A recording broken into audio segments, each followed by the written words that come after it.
നമുക്ക് two factor ഒതൻറ്റിക്കേഷനിലൂടെ നമുക്ക് mobile ആപ്പിലൂടെയൊക്കെ നമുക്ക് ഒതൻറ്റിക്കേഷനും OTP വഴിയൊക്കെ ഒതൻറ്റിക്കേഷനൊക്കെ ചെയ്യാൻ സാധിക്കും. അപ്പോൾ അതൊക്കെ ഒരു സെക്യൂർഡ് ആയുള്ളൊരു പ്ലാറ്റ്ഫോമാണ്. കുറച്ചും കൂടിയും ഈ ഹാക്കേഴ്സിനൊന്നും ഹാക്ക് ചെയ്യാനൊക്കെ സാധിക്കാത്ത പ്ലാറ്റ്ഫോമുകളാണ് അധികം. പിന്നെ നമുക്ക് ഹെൽപ്പ് ലൈൻ നമ്പറുമായിട്ട് ബന്ധപ്പെട്ട് കഴിഞ്ഞാൽ നമ്മുടെ പോലീസിനെ ആയാലും അല്ലാതെ ഉള്ള ഹെൽപ്പ് ലൈൻ നമ്പേഴ്സൊക്കെ ആയിട്ട് ബന്ധപ്പെട്ട് കഴിഞ്ഞാലൊക്കെ ഇതിനൊക്കെ ഒരു പരിഹാരം ഉണ്ടാകും. പ്രത്യേകിച്ച് എന്തെങ്കിലും ഫ്രോഡുകളൊക്കെ നടന്നു കഴിഞ്ഞാൽ ഒരു മണിക്കൂർ 2 മണിക്കൂറും ഉള്ളിൽ തന്നെ നമ്മൾ ബന്ധപ്പെട്ട് കഴിഞ്ഞാൽ ഇതിനുള്ള ഒരു സൊല്യൂഷൻസ്, ഇത്തരം ഫ്രോഡുകൾക്കുള്ള സൊല്യൂഷൻസൊക്കെ നമുക്ക് കണ്ടെത്താൻ സാധിക്കും. സോ നമ്മുടെ ചോയ്സാണ് ഈ നമ്മുടെ സോഷ്യൽ മീഡിയയിലും മൊബൈൽ ഫോണായാലും നല്ല രീതിയിൽ ഉപയോഗിക്കാം. എത്ര ടൈം ഉപയോഗിക്കണം എന്നുള്ളത് നമ്മുടെ ചോയ്സാണ്. അത് നല്ല രീതിയിൽ നടപ്പാക്കി കഴിഞ്ഞാൽ നമുക്ക് വളരെയധികം നല്ലത്. കാരണം പ്രത്യേകിച്ച് ഇന്നത്തെ ലോകം എന്ന് പറഞ്ഞാൽ വളരെയധികം ടോക്സിക്കായിട്ട് മാറിക്കൊണ്ടിരിക്കുന്നു. ഒരുപാട് ടോക്സിസിറ്റി നമ്മുടെ തലയിലേക്ക് വരുന്നു. നമുക്ക് ഇൻഫർമേഷൻസ് നല്ലതാണ്, പക്ഷേ അനാവശ്യമായ ഇൻഫർമേഷൻസ് നമ്മൾ കൺസ്യൂം ചെയ്യുന്നത് നമുക്കും നമ്മുടെ മെൻ്റൽ ഹെൽത്തിനായാലും നമുക്ക് പ്രത്യേകിച്ച് ഓവറോൾ അത് ഒരു ഗുണപരമായുള്ളൊരു കാര്യമല്ല. സോ ഇതിനെക്കുറിച്ചുള്ള കമൻറ്റുകളൊക്കെ കമൻറ്റ് ബോക്സിൽ അറിയിക്കുക. എന്തായാലും എല്ലാവർക്കും നന്ദി. Thank you to all. Hi everyone, welcome to our YouTube channel.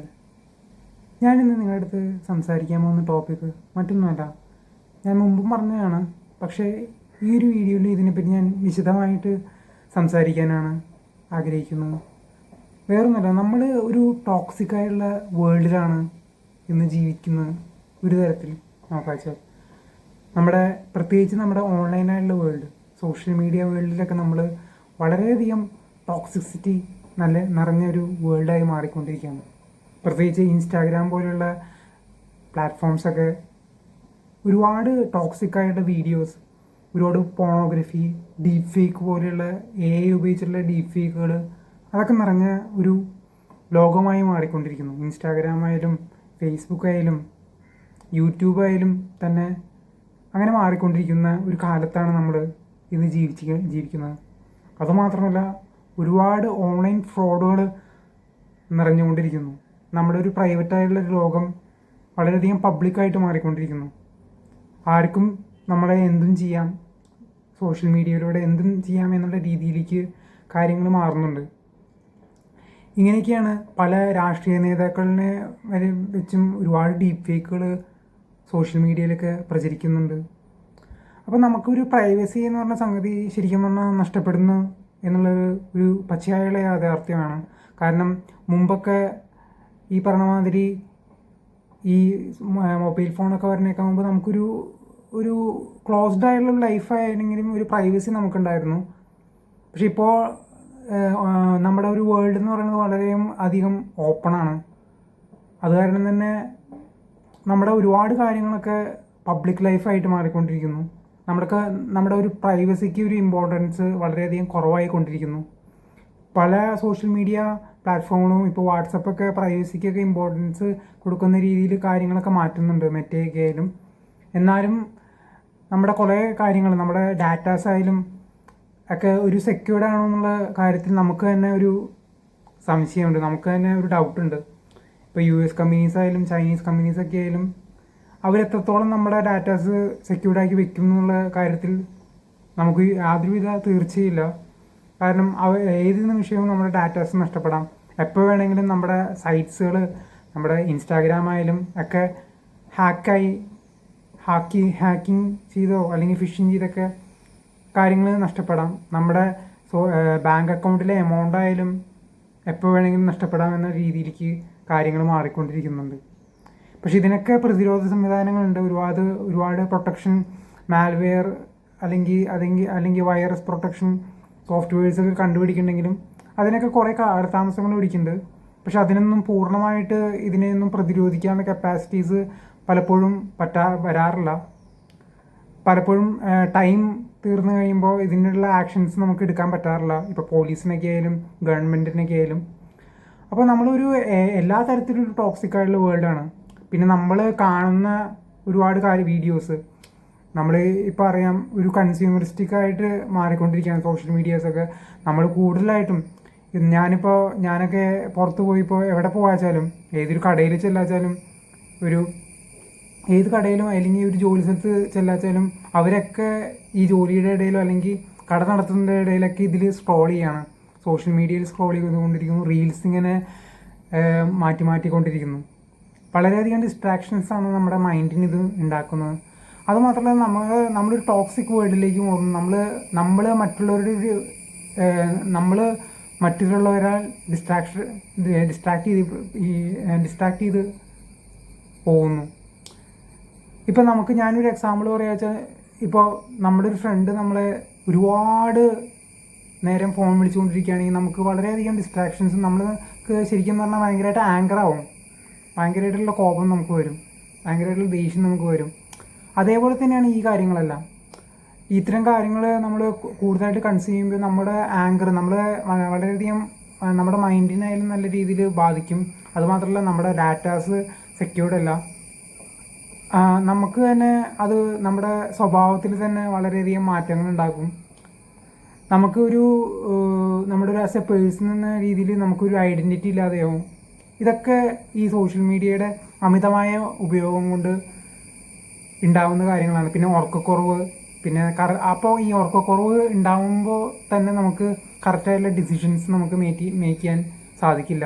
ഇത്തരം കാര്യങ്ങളൊക്കെ ഇതിൻ്റെയൊക്കെ വളരെയധികം ഒരു ഡിസഡ്വാൻറ്റേജ് ആയിട്ടുള്ള ഒരു കാര്യങ്ങൾ തന്നെയാണ്. നമുക്ക് ഇതിനുള്ളൊരു പോംവഴി എന്ന് പറയുന്ന സംഗതി, നമ്മുടെ ഈ സോഷ്യൽ മീഡിയയുടെ അമിതമായുള്ള ഉപയോഗം നമ്മൾ കുറയ്ക്കുക. ഒരു ദിവസം തന്നെ ഒരു 2 മണിക്കൂറോ മറ്റേ മൊബൈൽ ഫോൺ ഉപയോഗിക്കുള്ളൂ എന്നുള്ള രീതിയിലേക്കൊക്കെ മാറുക. പ്രത്യേകിച്ച് ഇപ്പോഴത്തെ വർക്കുകളെല്ലാം കൂടുതലും ഡിജിറ്റലൈസ്ഡ് ആണ്. നമ്മൾ ലാപ്ടോപ്പിൻ്റെ മുമ്പിലായിരിക്കും 24 മണിക്കൂർ, അല്ലെങ്കിൽ വർക്ക് ടൈം മൊത്തം തന്നെ നമ്മൾ ബ്ലൂ സ്ക്രീനിൻ്റെ മുമ്പിലാണ്. അതുകൂടാണ്ട് മൊബൈൽ ഫോൺ ഉപയോഗിക്കുമ്പോൾ ഒരു ദിവസം തന്നെ നമ്മൾ ഇഷ്ടംമാതിരി നേരം ഈ ബ്ലൂ സ്ക്രീനിൻ്റെ മുമ്പിൽ നമ്മൾ ഇരിക്കുന്നുണ്ട്. അത് കുറയ്ക്കുക എന്നുള്ളതാണ് ഒരു പോംവഴി എന്ന് പറയുന്നത്. പിന്നെ ഇത്തരം ടോക്സിക് വീഡിയോസ് നമ്മൾ കാണാതിരിക്കുക. നമുക്ക് ഒരിക്കലും സോഷ്യൽ മീഡിയനെ കൺട്രോൾ ചെയ്യാൻ പറ്റില്ല. സോഷ്യൽ മീഡിയ ഇറക്കുന്ന വീഡിയോസിന് സോഷ്യൽ മീഡിയയ്ക്ക് ഒരിക്കലും ഒരു കൺട്രോളില്ല.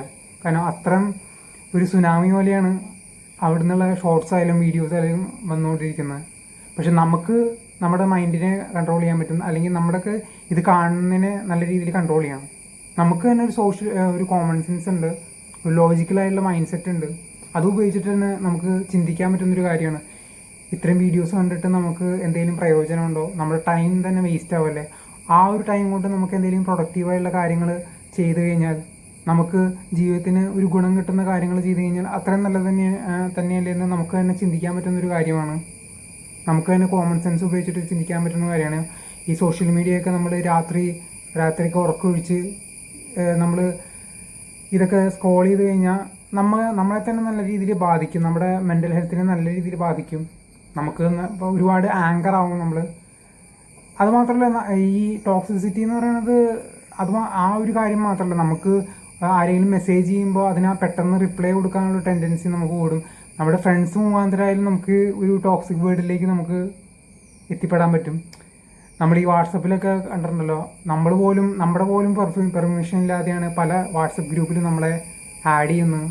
നമ്മുടെ ഫ്രണ്ട്സ് മാത്രമല്ല, നമ്മൾ അറിയണ ആൾക്കാർ മാത്രമല്ല, അല്ലാതെയും നമ്മൾ ചില വാട്സപ്പ് ഗ്രൂപ്പിൽ പെടുന്നുണ്ട്. അതിനുള്ള മെസ്സേജസ് ആയാലും നമുക്കൊരു വളരെയധികം ഒരു ശല്യമായിട്ട് ഒരു പരിധി വരെ കഴിയുമ്പോൾ ആയി മാറും.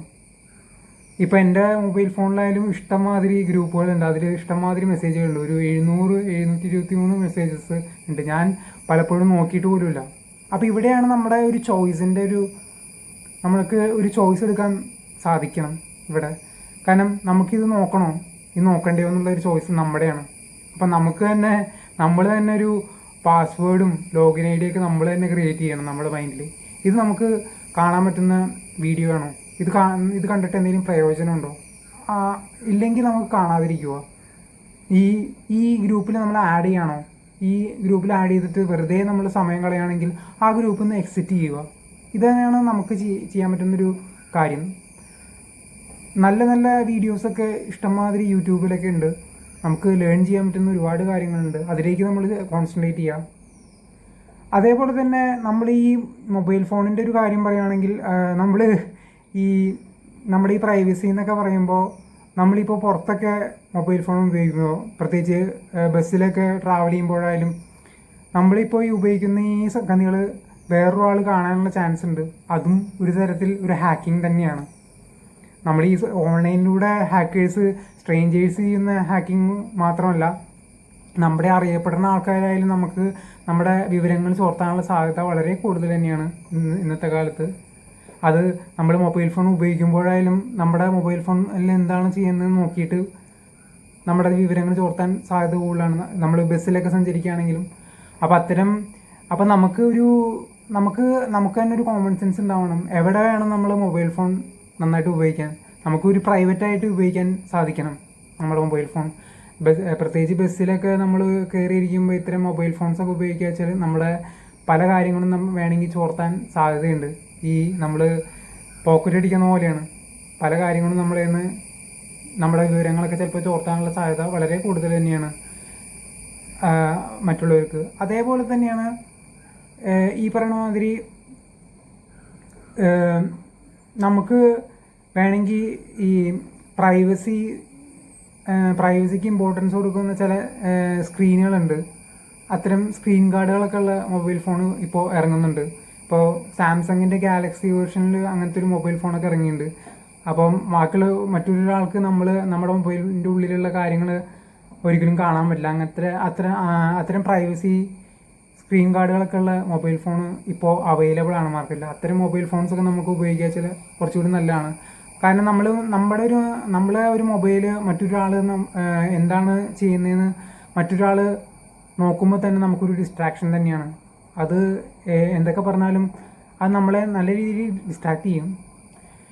പിന്നെ എനിക്ക് പറയാനുള്ള കാര്യം എന്ന് പറഞ്ഞാൽ ഒരുപാട് തരം ഫ്രോഡുകൾ ഇപ്പോൾ നടക്കുന്നുണ്ട്. ഇപ്പോൾ OTP ബേസ്ഡ് ആയിട്ടുള്ള ഒരുപാട് ഫ്രോഡുകൾ ഇപ്പോൾ നടക്കുന്നുണ്ട്. പ്രത്യേകിച്ച് നമ്മുടെ മൊബൈൽ ഫോണിൽ വിളിച്ചിട്ട് എന്തെങ്കിലും ഒരു ബട്ടൺ പ്രസ് ചെയ്യാനൊക്കെ പറഞ്ഞിട്ടുള്ള ഒരുപാട് ഫ്രോഡ്. ആ ബട്ടൺ പ്രസ് ചെയ്യുമ്പോൾ നമ്മുടെ ബാങ്ക് അക്കൗണ്ടിൽ നിന്ന് ഉള്ള എമൗണ്ട് മൊത്തം പോകും. അത്തരം ഫ്രോഡുകളൊക്കെ നല്ല രീതിയിൽ അത്തരം ഫ്രോഡുകളിൽ നിന്ന് നമുക്ക് രക്ഷപ്പെടാൻ ഉള്ള കുറച്ച് മാർഗങ്ങളും കൂടിയുണ്ട്. അതിൽ വേറൊന്നുമല്ല, നമ്മുടെ സിമ്മിന് ഒരു MPIN സെറ്റ് ചെയ്യുക. MPIN സെറ്റ് ചെയ്ത് ലോക്കാക്കാനൊക്കെ ഇപ്പോൾ സംവിധാനമുണ്ട്. അത് നമ്മുടെ മൊബൈൽ പ്രൊവൈഡറിൻ്റെ അടുത്തൊക്കെ ബന്ധപ്പെട്ട് കഴിഞ്ഞാൽ നമുക്കറിയാൻ പറ്റും. നമ്മുടെ സിം കാർഡിൻ്റെ ഒരു MPIN സെറ്റ് ചെയ്തിട്ട് ലോക്കായി കഴിഞ്ഞാൽ പ്രത്യേകിച്ച് നമ്മുടെ സിമ്മിൻ്റെ വിവരങ്ങളൊന്നും ആരും ചോർത്തില്ല. അതേപോലെ തന്നെ നമ്മുടെ ബാങ്ക് അക്കൗണ്ടിൻ്റെ കാര്യത്തിലാണെങ്കിൽ നമുക്കറിയാം ടു ഫാക്ടർ ഒതൻറ്റിക്കേഷനൊക്കെ ഇപ്പോൾ ഉണ്ട് OTP ബേസ്ഡ് ആയിട്ട്. അതായത് ഇമെയിൽ ത്രൂ ആൻഡ് നമ്മുടെ മൊബൈൽ നമ്പർ ത്രൂ. അപ്പോൾ ഈ മൊബൈൽ നമ്പർ ത്രൂ ഒക്കെയാണെങ്കിലും നമ്മുടെ SMS ആയിട്ടാണ് ഈ ഒതൻറ്റിക്കേഷൻ വരുന്നത് ബാങ്ക് അക്കൗണ്ടിൻ്റെ. പിന്നെ മെയിൽ വഴിയും. അതൊന്ന് വേണമെങ്കിൽ നമുക്ക് ബാങ്കിൻ്റെ ആപ്പ് വഴി ഒതൻറ്റിക്കേഷനൊക്കെ ചെയ്യാൻ പറ്റും. നമുക്ക് ടു ഫാക്ടർ ഒതൻറ്റിക്കേഷനിലൂടെ നമുക്ക് മൊബൈൽ ആപ്പിലൂടെയൊക്കെ നമുക്ക് ഒതൻറ്റിക്കേഷനും OTP വഴിയൊക്കെ ഒതൻറ്റിക്കേഷനൊക്കെ ചെയ്യാൻ സാധിക്കും. അപ്പോൾ അതൊക്കെ ഒരു സെക്യൂർഡ് ആയിട്ടുള്ളൊരു പ്ലാറ്റ്ഫോമാണ്. കുറച്ചും കൂടിയും ഈ ഹാക്കേഴ്സിനൊന്നും ഹാക്ക് ചെയ്യാനൊക്കെ സാധിക്കാത്ത പ്ലാറ്റ്ഫോമുകളാണ് അധികം. പിന്നെ നമുക്ക് ഹെൽപ്പ് ലൈൻ നമ്പറുമായിട്ട് ബന്ധപ്പെട്ട് കഴിഞ്ഞാൽ നമ്മുടെ പോലീസിനെ ആയാലും അല്ലാതെ ഉള്ള ഹെൽപ്പ് ലൈൻ നമ്പേഴ്സൊക്കെ ആയിട്ട് ബന്ധപ്പെട്ട് കഴിഞ്ഞാലൊക്കെ ഇതിനൊക്കെ ഒരു പരിഹാരം ഉണ്ടാകും. പ്രത്യേകിച്ച് എന്തെങ്കിലും ഫ്രോഡുകളൊക്കെ നടന്നു കഴിഞ്ഞാൽ 1 മണിക്കൂർ 2 മണിക്കൂറും ഉള്ളിൽ തന്നെ നമ്മൾ ബന്ധപ്പെട്ട് കഴിഞ്ഞാൽ ഇതിനുള്ള ഒരു സൊല്യൂഷൻസ്, ഇത്തരം ഫ്രോഡുകൾക്കുള്ള സൊല്യൂഷൻസൊക്കെ നമുക്ക് കണ്ടെത്താൻ സാധിക്കും. സോ നമ്മുടെ ചോയ്സാണ് ഈ നമ്മുടെ സോഷ്യൽ മീഡിയയിലും മൊബൈൽ ഫോണായാലും നല്ല രീതിയിൽ ഉപയോഗിക്കുക. എത്ര ടൈം ഉപയോഗിക്കണം എന്നുള്ളത് നമ്മുടെ ചോയ്സാണ്. അത് നല്ല രീതിയിൽ നടപ്പാക്കി കഴിഞ്ഞാൽ നമുക്ക് വളരെയധികം നല്ലത്. കാരണം പ്രത്യേകിച്ച് ഇന്നത്തെ ലോകം എന്ന് പറഞ്ഞാൽ വളരെയധികം ടോക്സിക്കായിട്ട് മാറിക്കൊണ്ടിരിക്കുന്നു. ഒരുപാട് ടോക്സിസിറ്റി നമ്മുടെ തലയിലേക്ക് വരുന്നു. നമുക്ക് ഇൻഫർമേഷൻസ് നല്ലതാണ്, പക്ഷേ അനാവശ്യമായ ഇൻഫർമേഷൻസ് നമ്മൾ കൺസ്യൂം ചെയ്യുന്നത് നമുക്കും നമ്മുടെ മെൻ്റൽ ഹെൽത്തിനായാലും നമുക്ക് പ്രത്യേകിച്ച് ഓവറോൾ അത് ഒരു ഗുണപരമായുള്ളൊരു കാര്യമല്ല. സോ ഇതിനെക്കുറിച്ചുള്ള കമൻറ്റുകളൊക്കെ കമൻറ്റ് ബോക്സിൽ അറിയിക്കുക. എന്തായാലും എല്ലാവർക്കും നന്ദി. Thank you to all.